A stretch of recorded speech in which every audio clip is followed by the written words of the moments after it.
आमदार प्रणितीताई शिंदे आमदार बन गए, जब से उनका मुस्लिम समाज को देखने का नजरिया इतना बदल गया है कि मुस्लिम समाज के उन्होंने कुछ भी काम नहीं किए। ये पूरी जिम्मेदारी के साथ में मैं आपको कहना चाहूँ, कुछ भी मुस्लिम समाज का उन्होंने विकास नहीं किया। 2024 के आने वाले विधानसभा के चुनाव में अजीत दादा की पार्टी राष्ट्रवादी कांग्रेस पार्टी के माध्यम से हमने जो मांग की है, मैं महायुति के तमाम नेतागण से ये अपील करना चाहूँगा कि सोलापुर शहर मध्य विधानसभा मतदार संघ ये राष्ट्रवादी को यानी कि अजीत दादा पवार साहब को आप छोड़े। 2014 में जब मुस्लिम समाज ने इरादा किया था कि इस बार जो ना एमआईएम के उम्मीदवार तौफीक पहलवान को हम जो ना आमदार बनाना चाहते हैं, कुछ ही वोटों से तौफीक भाई पहलवान इनकी सीट जो ना वापस गिरी। सोलापुर शहर मध्य विधानसभा मतदार संघ में इस बार एमएलए बने तो मुस्लिम समाज का बने। आपको पता है बाबा मिस्त्री साहब की जो ना हार क्यों हुई, इसकी जिम्मेदार कांग्रेस पार्टी है। और अजीत दादा ने स्पष्ट संकेत मुझे दिए हैं कि जुबैर तुम जो ना काम की शुरुआत करो। महायुति के अंदर सोलापुर शहर मध्य विधानसभा मतदार संघ किस तरीके से हमारे पास रखा जाएगा। सोलापुर शहर मध्य विधानसभा मतदार संघ के लोगों ने अगर मुझे दुआएं दी, आशीर्वाद दिया, अगर उन्होंने मुझे मौका दिया। आज़ादी बचाओ न्यूज़ चैनल में सभी दर्शकों का स्वागत है। लोकसभा चुनाव 2024 के खत्म होते ही महाराष्ट्र की विधानसभा के लिए अब चुनावी चर्चाएं और चुनावी सभाएं होने का अनुमान लगाया जा रहा है। कुछ ही लम्हात में, कुछ ही दिनों में और कुछ ही महीनों में महाराष्ट्र की विधानसभा के चुनाव होने जा रहे हैं, जिसको लेकर सोलापुर लोकसभा में खुद एमएलए प्रणिती शिंदे अब खासदार बन चुकी हैं, जिसके बाद उनकी सीट पर बहुत सारे लोगों का दावा यहां पर पेश किया जा रहा है। हमारे साथ इस वक्त हैं राष्ट्रवादी कांग्रेस पार्टी अजित पवार गुट के सोलापुर शहर कार्याध्यक्ष जुबैर बागवान, जिन्होंने साफ तौर पर कहा है कि सोलापुर शहर मध्य की सीट से वो इस बार विधानसभा के लिए चुनाव लड़ने जा रहे हैं। सबसे पहले तो आज़ादी बचाओ न्यूज़ चैनल में आपका बहुत बहुत स्वागत है सर। क्या इस बार सोलापुर लोकसभा चुनाव में राष्ट्रवादी कांग्रेस पार्टी की ओर से सोलापुर शहर मध्य के लिए, सोलापुर की जनता के लिए जुबैर बागवान चुनाव लड़ने जा रहे हैं? जी बिल्कुल, आने वाले 2024 के विधानसभा के चुनाव में सोलापुर शहर मध्य विधानसभा मतदार संघ से राष्ट्रवादी कांग्रेस पार्टी अजीत दादा की ओर से मैं यहाँ पर सोलापुर शहर मध्य विधानसभा मतदार संघ से यहाँ पर मैंने हमारे नेता अजीत दादा पवार साहब से हमारी बात हुई है, मैंने इच्छा व्यक्त की है वहाँ पर। तो जैसे कि अजीत दादा के सामने मैंने कहा कि सोलापुर शहर मध्य विधानसभा मतदार संघ में 95,000 से ज़्यादा यहाँ पर जो ना मुस्लिम वोटर्स हैं दादा, और यहाँ पर बहुत सारे काम हमारे पार्टी के माध्यम से हुए हैं। जैसे कि आपको मैं बताता चलूँ, 2017 में राष्ट्रवादी कांग्रेस पार्टी ने मुझे 9 नवंबर 2017 को राष्ट्रवादी युवक कांग्रेस का अध्यक्ष पद पर की जिम्मेदारी यहाँ पर मुझे पार्टी ने दी थी। उस पीरियड में सरकार के खिलाफ जो रूलिंग पार्टी थी, उस रूलिंग पार्टी के खिलाफ सोलापुर शहर के जन सामान्य लोगों के लिए आंदोलन है, निदर्शन है, मोर्चे हैं, बहुत सारे मतदार के लोगों के लिए समस्याओं को जो ना हल करने के लिए हमने सरकार को वहाँ पर जो ना घेराव डाला था। बहुत सारे जो ना वहाँ पर हमने काम किए हैं। और आपको शायद पता होगा 2019 के विधानसभा के चुनाव के बाद जैसे महाविकास आघाड़ी महाराष्ट्र में अमल में आई, सरकार में आई, उस पीरियड में हमारे सोलापुर जिला के पालक मंत्री आदरणीय दत्ता मामा भरने साहब के माध्यम से बहुत सारे काम यहाँ पर सोलापुर शहर वासियों के लिए हमने किया। जबकि तत्कालीन कार्याध्यक्ष जब ये अभी के फिलहाल मेरे साथी सम्मानीय संतोष भाई पवार और मैं, हम दोनों ने मिलकर जब भी पालक मंत्री का दौरा हफ्ते में एक बार सोलापुर शहर में होता था, तो पालक मंत्री को लेकर हमने बहुत सारे काम यहाँ पर जो ना किए हैं। विकास के माध्यम से निधि का लेकर जो काम हुआ है। फिर मैं स्पेशली आपको बताता चलूँ, कोरोना जैसी सीरियस सिचुएशन के पीरियड में यहाँ के तत्कालीन पालक मंत्री आदरणीय दत्ता मामा भरने साहब ने, महाराष्ट्र में एक पालक मंत्री ऐसा नहीं था जो आईसीयू में कोरोना के पेशेंट को मिलने के लिए विद किट कोई भी जो ना हिम्मत नहीं बता रहा था। इसी पीरियड में दत्ता मामा भरने साहब के हाथों से बहुत सारे काम हुए हैं। उस कामों को लेकर, विकास के कामों को लेकर सोलापुर शहर मध्य विधानसभा मतदार संघ ये राष्ट्रवादी कांग्रेस पार्टी की तरफ से हम आगे बढ़ना चाहते हैं। जिस प्रकार से आपने जो है सारी हकीकत बताई कि किस तरह से राष्ट्रवादी कांग्रेस पार्टी का वर्चस्व रहा है, ये कहीं ना कहीं शरद पवार हो या फिर अजित पवार हो, ये जब दोनों एक साथ थे, ये उनका वर्चस्व रहा है। हाल ही के अगर हम लोकसभा के चुनावों को देखेंगे तो इस बार जो है चाचा और भतीजे जैसे ही अलग होते हैं, तो यहाँ पर अजित पवार गुट को सिर्फ मात्र लोकसभा की एक ही सीट मिल पाती है। और राष्ट्रवादी शरद पवार गुट को जो है 7 सीटें यहाँ पर मिल जाती। तो कहीं ना कहीं चाचा का दबदबा महाराष्ट्र वासियों के मन में ज़्यादा है या फिर भतीजे का? आपको पता है महाराष्ट्र के अंदर महाविकास आघाड़ी को जो कामयाबी मिली, उन्होंने जो कैनवेसिंग में जो गलत कैनवेसिंग का सहारा लेकर उन्होंने अपनी सीटें जीती हैं, जैसे कि संविधान का बदलना और मुस्लिम समाज यहाँ पर जो ना खतरे में रहेगा, इस तरीके से। और सब में बड़ा जो फैक्टर है, जो मराठा आरक्षण का जो विषय है, जो जरांगे पाटिल साहब ने जो मराठा समाज के मुद्दों को लेकर जो जिन्होंने एग्रेसिव होकर जो लड़ रहे हैं, आंदोलन कर रहे हैं, वो आरक्षण का फटका हो या फिर जो ना मागासवर्गीय समाज भी हमसे दूर गया। और मुस्लिम समाज तो विशेषता, मुस्लिम समाज के दिल में तो इतना खौफ पैदा किया गया कि अगर आप जो है ना राष्ट्रवादी को वोट देंगे, फिर वो तटकरे साहब हो, फिर वो उस्मानाबाद में अर्चना पाटिल हो, बारामती में हमारे सुनेत्राताई वैनी हो, फिर शिरूर के अंदर हमारे शिवाजीराव आढळराव पाटिल हो, अगर आप जो है राष्ट्रवादी को वोट देंगे तो संविधान बदला जाएगा। अगर मोदी साहब की सरकार वापस से आती है तो मतलब संविधान पर अटैक होगा, संविधान बदला जाएगा। अभी आप देखिए हाल ही में यहाँ पर जो ना नरेंद्र मोदी साहब ने वापस से शपथ ली है, एनडीए की सरकार जो ना वापस जो ना महाराष्ट्र में भारत देश में अमल में आई है। अब आपको और हमें देखना है कि क्या एनडीए सरकार संविधान बदलेगी। वोटों का ध्रुवीकरण कर कर इन्होंने जो ना अपनी सीट हासिल की है। जिस प्रकार से जो है खासकर मुसलमानों के लेकर अब अगर बात करेंगे तो पूरे देश में हो या पूरे महाराष्ट्र भर में हो, मुस्लिम आरक्षण की भी मांग जो है पिछले कई सालों से उठती गई है, बहुत सारी रिपोर्ट्स भी सामने हैं। लेकिन अजीत पवार ने कभी ऐसा नहीं कहा कि मोदी सरकार जैसे ही आएगी हम उनके साथ जो है मुस्लिम समाज के लिए आरक्षण की मांग उठाएंगे।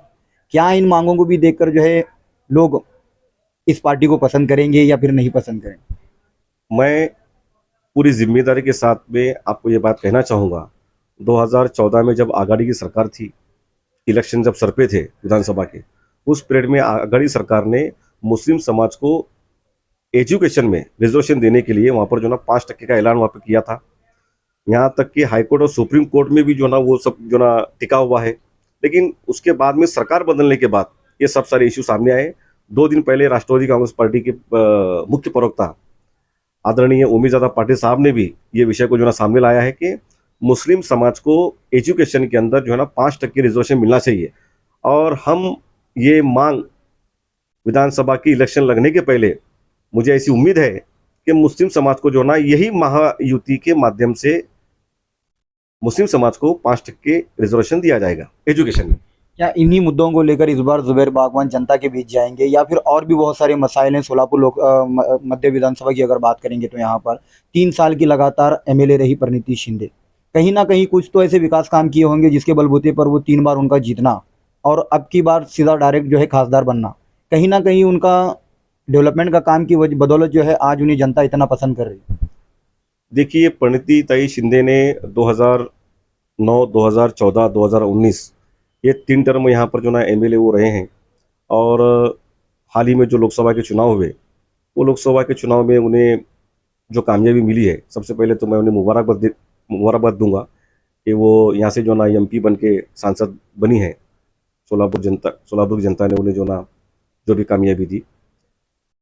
मुझे दुख इस बात का है, सोलापुर शहर मध्य विधानसभा मतदार संघ में आप जानते हैं सबसे ज़्यादा यहाँ पर मतदार ये मेरे अपने मुस्लिम समाज के हैं। ठीक है, मुस्लिम समाज के वोटों के बलबूते पर आप 3-3 बार यहाँ पर जो ना एमएलए बनी। लेकिन दुख इस बात का है कि आपने मुस्लिम समाज के लिए क्या किया, क्या किया? मैं सांसद बने हमारे परिणीति शिंदे को ये सवाल करना चाहता हूँ कि 3 टर्म आप शहर मध्य की जो ना प्रतिनिधित्व जो आपने जो ना किया है, मुस्लिम समाज के लिए आपने किए हुए ऐसे 10 काम आप बताइए। यही मुस्लिम समाज का सिर्फ कांग्रेस ने इस्तेमाल किया है। सिर्फ जब इलेक्शन जब सर पे रहते हैं तभी मुस्लिम समाज को जो है ना करीब किया जाता है। मैं पूरी जिम्मेदारी के साथ में ये बात कहना चाहूँगा, ये पूरे शहर वासियों को भी मालूम है, जब भी एमआईएम का यहाँ पे सोलापुर शहर में लॉन्चिंग हुआ 2014 में, जब मुस्लिम समाज ने इरादा किया था कि इस बार जो ना एमआईएम के उम्मीदवार तौफीक पहलवान को हम जो ना आमदार बनाना चाहते हैं। कुछ ही वोटों से तौफीक भाई पहलवान इनकी सीट जो ना वहाँ पर गिरी। विधानसभा के 2014 के चुनाव के बाद जैसे ही आमदार प्रणिति शिंदे आमदार बन गए, जब से उनका मुस्लिम समाज को देखने का नजरिया इतना बदल गया है कि मुस्लिम समाज के उन्होंने कुछ भी काम नहीं किए। ये पूरी जिम्मेदारी के साथ में मैं आपको कहना चाहूँगा, कुछ भी मुस्लिम समाज का उन्होंने विकास नहीं किया। 2024 के आने वाले विधानसभा के चुनाव में अजीत दादा की पार्टी राष्ट्रवादी कांग्रेस पार्टी के माध्यम से हमने जो मांग की है, मैं महायुति के तमाम नेतागण से ये अपील करना चाहूँगा कि सोलापुर शहर मध्य विधानसभा मतदार संघ या राष्ट्रवादी को यानी कि अजीत दादा पवार साहब को आप छोड़ें, और अजीत दादा जो भी फैसला लेंगे, जिनको भी उम्मीदवारी दी जाएगी 2024 के विधानसभा के चुनाव में, अगर अजीत दादा गुट की तरफ से यहाँ पर एमएलए बनते हैं तो मैं आपको इस बात की गवाही दूंगा, अजीत दादा ये एक प्रशासन पर एक अच्छी पकड़ रखने वाले नेता हैं, विकास डेवलपमेंट करने वाले नेता हैं। 5 साल में इतना काम होगा कि आने वाले जो ना 25 साल 30 साल तक यहाँ पे लोगों को जो ना विकास की जरूरत नहीं पड़ेगी। जिस प्रकार से आप एक दावा कर रहे हैं कि मुस्लिम समुदाय से जो है राष्ट्रवादी कांग्रेस पार्टी अजित पवार गुट की ओर से आप ठहरना चाहते हैं, उसी प्रकार से जो है सोलापुर शहर मध्य विधानसभा में बहुत सारी पार्टियों के अंदर खासकर मुस्लिम बहुसंख्यक इलाका रहने की वजह से बहुत सारे मुस्लिम नेता जो है इस बार आने की आशंका, इसको हम नकार नहीं सकते। कहीं ऐसा हो सकता है कि सारे लोग मिलकर एक ही कैंडिडेट को देना पसंद करेंगे, तो उस वक्त जुबैर बागवान की नज़र में पार्टी अहमियत रखेगी या फिर कौन? देखिए, हर समाज के नेतागण फर्स्ट प्रायोरिटी वो हमारे समाज को देते हैं, तो वैसे ही मेरी भी दिली ख्वाहिश है कि सोलापुर शहर मध्य विधानसभा मतदार संघ में इस बार एमएलए बने तो वो मुस्लिम समाज का बने। मैं हमारे समाज को अपील करना चाहूँगा, क्योंकि पहले तो ये हमारा हक का मतदार संघ था, ठीक है, समाज ने 3 बार पंडित ताई को वहाँ पर जो ना मौका दिया, लेकिन जिसकी जितनी संख्या भारी उसकी उतनी हिस्सेदारी, बतौर इस बात को लेकर मैं सोलापुर शहर मध्य विधानसभा मतदार संघ के सभी मेरे जाति धर्म के भाइयों से ये अपील करना चाहूँगा कि इस बार समाज को आप मौका दें।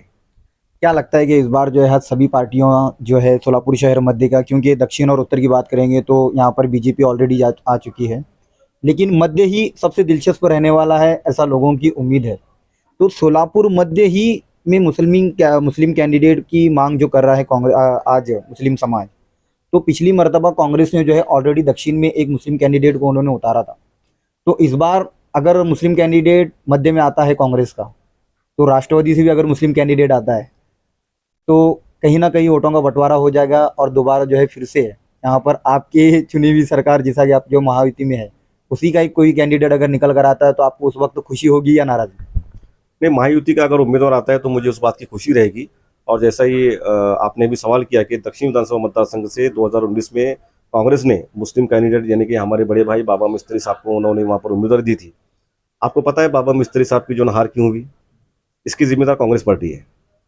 बाबा मिस्त्री जो है ग्राउंड लेवल पे काम करने वाला एक अच्छा नेता, गरीबों का मसीहा जिन्हें कहा जाता है। अगर कांग्रेस उन्हें ताकत देती, अगर कांग्रेस के बड़े नेतागण अगर दक्षिण में अगर 1-2 सभा लेते, तो आज जो है ना बाबा मिस्त्री विधानसभा में आपको दिखाई देते। कांग्रेस चाहती ही नहीं है कि जो ना यहाँ पर कांग्रेस मुस्लिम समाज का आमदार हो, बिल्कुल नहीं चाहती। कांग्रेस पार्टी ने सिर्फ मुस्लिम समाज का इस्तेमाल किया है। क्या लगता है कि इस बार जो है महाराष्ट्र में अजित पवार गुट को लगभग कितनी सीटें विधानसभा में इस बार मिलने वाली हैं, और कितनी सीटें वो जीतकर इस बार क्या सरकार बना पाएगी या फिर सरकार से दूर रहेगी? सीटों का बंटवारे को लेकर ये हमारे वरिष्ठ लेवल पर नेतागण बात करेंगे।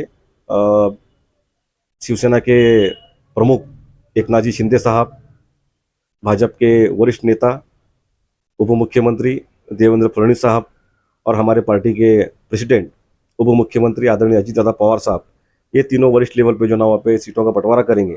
लेकिन सोलापुर शहर मध्य विधानसभा मतदार संघ से हमारी यही प्रमुख मांगनी रहेगी कि मैंने अजीत दादा को भी ये बात कही है, और अजीत दादा ने स्पष्ट संकेत मुझे दिए हैं कि जुबैर तुम जो ना काम की शुरुआत करो।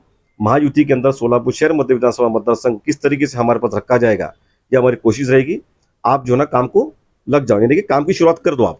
क्या आखिरी सवाल ये करना चाहूँगा कि सोलापुर शहर मध्य के लिए क्या मोटो लेकर आप जनता के बीच में जाएंगे?